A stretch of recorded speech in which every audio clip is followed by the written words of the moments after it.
Sveicināti nākamajā video. Šajā video es parādīšu, kā no šī brīža vistas aiziet gulēt.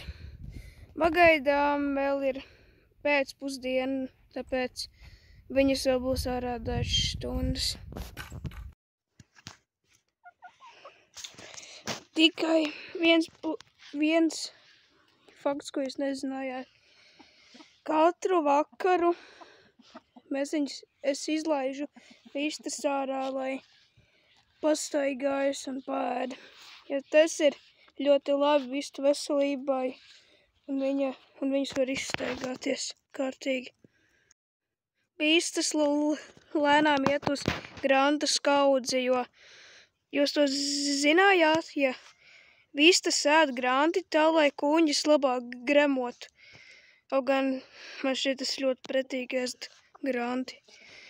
Un viņas visu laiku iet tālāk un tālāk no mājām, jo viņas vairāk pierod un iet arī tālāk no mājām.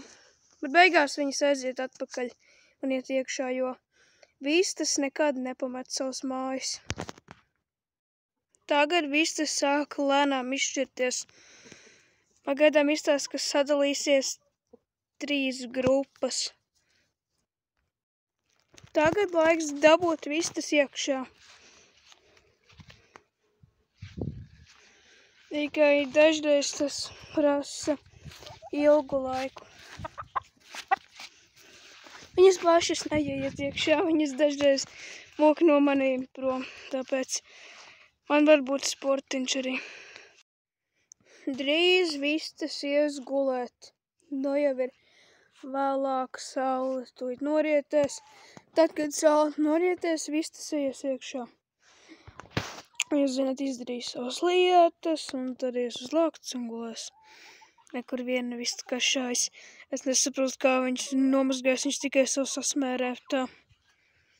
Voljers ir jau aiztaisīts, un vistas jau drīz ies gulēt, jo paliek jau tumšs. Viņas pēc kādas dažām minūtēm ies gulēt. Tagad vistas jau ir iekšā un iekārtojas atkal. Viņas tikko iegāja iekšā, bet melnā pantēra ļoti ātri aizmiega. Jep, šo vistu sauc melnā pantēra. Principā viņām visām ir vārdi. Ja mums ir 7 putni un 7 putniem ir vārdi. Tagad viss jau ir gulēt. Labi, tā kā esat redzējuši garo versiju, vai jūs lūdzu varat ielikt laiku un abonēt un uzrakstīt komentāros, vai jums patika vai nē. Labi, tiksimies nākamajā video. Atā.